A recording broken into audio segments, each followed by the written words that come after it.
Hola, Démosle. queridos oyentes, soy Sofía y les doy la bienvenida a nuestro podcast.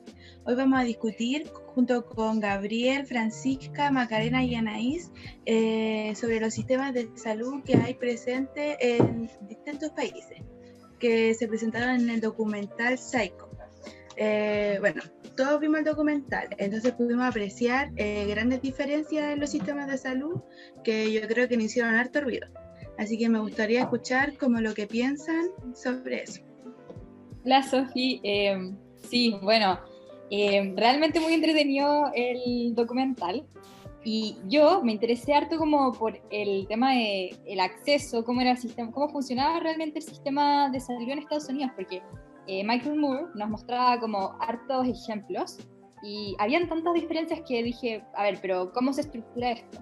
Y resultó que es bastante complejo, o sea, no existe un único sistema de salud al día de hoy en Estados Unidos, sino que son 6, ¿ya?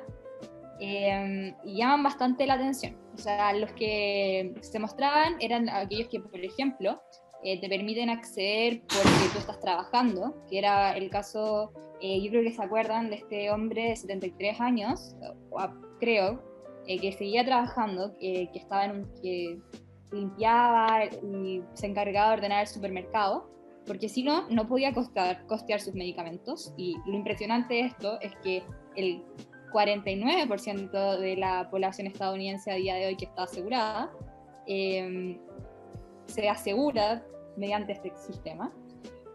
Además de, por ejemplo, aquellos que accedían y se costeaban en el fondo un seguro por sí mismos, o sea, en el fondo sin una empresa. Donde llamaba mucho la atención también, por ejemplo, cómo los podían rechazar o les podían decir que el pago de ciertos servicios no correspondía porque era un tratamiento de tipo experimental. Y también tenemos que, hablando un poco ya de quienes no están en el sistema, que 9%, alrededor de 30 millones de estadounidenses, no tienen un seguro médico. Y por lo tanto, si es que ellos se llegan a enfermar, llegan a necesitar un servicio, tienen que costearlo por sí solos. Entonces, ahí lo que a mí me llamó sobre todo la atención es cómo tú decides o cómo puedes tú, ¿qué piensas tú? O sea, voy a la clínica, voy al hospital o me dejo como estoy, porque al final el tratamiento sale peor, entre comillas, que la enfermedad en cuanto a términos económicos. Entonces, no sé, a mí me llamó mucho la atención eso. Sí, y ahí hay un punto importante donde no toda la población está siendo cubierta de buena manera por el sistema de salud, porque aquellos que no tenían seguro y llegaban a necesitar atención de urgencia, por ejemplo, se le iba a brindar, pero después, si no tenían los medios para seguir pagando la atención, eran llevados a la calle. Claro. Los sacaban del hospital simplemente. Sí, por ley, en Estados Unidos todos los hospitales tienen que recibir a los enfermos. Sin embargo, o sea, ¿cómo lo pagas después? O te sí entra el tratamiento cuando se dan cuenta de que tú no puedes pagarlo. En el caso del documental se veía cómo echaban a una señora. O sea, eso llama harto la atención desde mi punto de vista. Claro, y si vemos que así están los asegurados, pensemos en cómo están los que no están asegurados. Yo me acuerdo mucho, me llamó mucho la atención el caso del señor que se cortó 2 dedos y tuvo que elegir cuál dedo volver a pegarse, porque sin seguro le salía un ojo a la cara, yo encuentro, poder volver a tener dedos. Y de hecho se quedó sin un dedo. ¿Qué clase de la mano? Es como, yo lo encuentro insólito, indignante. O sea, yo lo vi eso y pensé, como, esto no puede ser. Claro, entonces estaríamos hablando como de un acceso que privado, cada uno según lo que puede y según lo que tiene, puede pagarse o no pagarse una atención de calidad. Claro, pues todos pueden accederlo si es que tienen los medios para hacerlo. Si no los tienes, lo que le pasó al señor, porque tienes que elegir uno de los dos. Y en eso, en realidad, ¿cuánta libertad hay para elegir?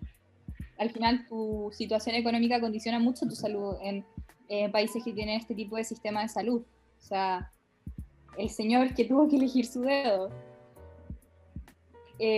¿realmente tuvo la libertad de elegir o dijo, mejor el que sale más barato porque, o en realidad no mejor, sino que va a tener que ser el más barato porque no puedo costear el más caro? Y ahí igual es por donde eso prima también. O sea, no sé si se acuerdan que una mujer se iba a atender a Canadá y porque Sí. era como sus opciones eran mucho mejor que atenderse en su propio país.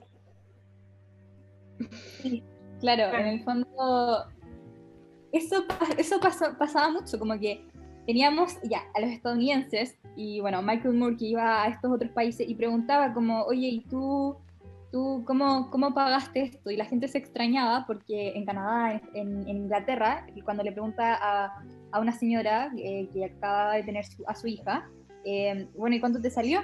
Y le preguntaba, disculpa, o sea, como no entendían al principio y después entendían. Porque es algo tan básico, algo que debería ser tan de fácil acceso, que Claro. resulta insólito que estés preocupado en ese momento por el tema económico. Claro, es que lo que pasa es que en esos países, el acceso es completamente distinto a Estados Unidos. Como ya dijeron, Estados Unidos es lo que puedas pagar. Aquí es universal, nadie tiene que pagar nada y si tienen una necesidad de salud, simplemente vas y, bueno, eso es algo tan natural para ellos y por eso la reacción a la pregunta. Claro, al final lo pagas indirectamente a través de los impuestos, pero si lo piensas bien, en Estados Unidos, claro, los impuestos son más bajos, pero igual estás pagando ese precio extra cuando contratas un seguro, cuando tienes que costearte tu propia atención médica. Al final, ¿no sería mejor, encuentran ustedes, les pido su opinión, pagar un impuesto más alto que en vez de pagar ese precio extra cada uno? Sí, o sea, yo considero que sí, porque al momento en que tú te enfermáis, no, lo único que quería es que te atiendan o poder buscar como una ayuda, no pensar en, oh, cuánto dinero tengo ahora, porque el tema de, no, yo no digo, oh, mañana me voy a enfermar, así que voy a guardar cierta plata para mañana, no, es como súper, te va a pillar súper desprevenido. claro, igual, perdón, igual depende de la mentalidad que tengan, porque claro, o sea, si tú tienes los recursos, incluso en la enfermedad, te va a dar lo mismo en mentalidad estadounidense y de la mayor parte de los países de Latinoamérica, pagar más, o sea, pagar menos impuestos en general y pagar más al final porque vas a tener recursos, pero hay gente que no puede hacer eso. Al final es una mentalidad más individualista, ese es el tema. Claro, porque se basa en Estados Unidos, por ejemplo, que se basa en seguros que cubren riesgos, pero que son de tipo más individual, voluntario de cada persona, que cada persona paga. Cada una de las personas en el fondo está pagando por sus problemas, pero en los otros países tenemos una seguridad social y que cubre a todos de manera equitativa y que permite acceso universal a las personas. Y además en Estados Unidos, donde tenemos empresas aseguradoras que no velan por la salud de la gente, sino por sus propias, o sea, por ganar. Y en ese sentido también tienden al abuso. O sea, cuando veíamos el caso de gente que por tener enfermedades preexistentes era rechazada en un seguro, o que, por ejemplo, si es que habías tenido cáncer, contratas seguro y después vuelves a tener cáncer, te lo pueden considerar como una enfermedad preexistente y en ese caso no te cubren. Eso hay todo un problema insólito, de hecho, ético detrás, o sea, es insólito. Y yo creo que esas diferencias que se marcan entre los distintos países va justamente en relación con el principio en el que se sustenta cada uno de los sistemas. Porque si estamos viendo que en Estados Unidos prima más lo económico que tiene que ver con las empresas de seguro, con sus ganancias, es porque está sustentada en la ley de mercado, donde la salud se ve como un bien de mercado. Un lujo. Claro, un lujo. En cambio, en los otros países tenemos principios que se basan más en la solidaridad entre todos y en la equidad. Entonces hay una mentalidad distinta que permite cubrir a todos de una manera general, equitativa, universal, porque su pensamiento es ese, que la salud debería ser universal, sin importar el partido político al que pertenezca, ni a nivel ningún tipo socioeconómico que se tenga.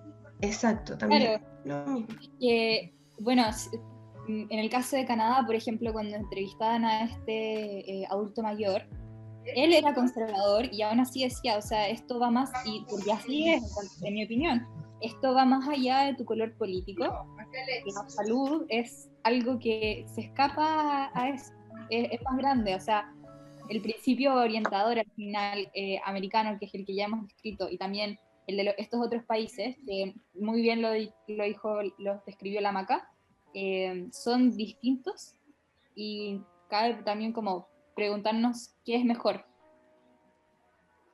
Esa es una muy buena reflexión, Fran. Es por eso que se las vamos a dejar a nuestros oyentes para que nos escriban, ya sea al Instagram, en los comentarios. Lo más importante es saber lo que piensan. Muchas gracias por escucharnos y nos vemos en una próxima oportunidad. Gracias. Chao, que estén muy bien. Chao. Adiós.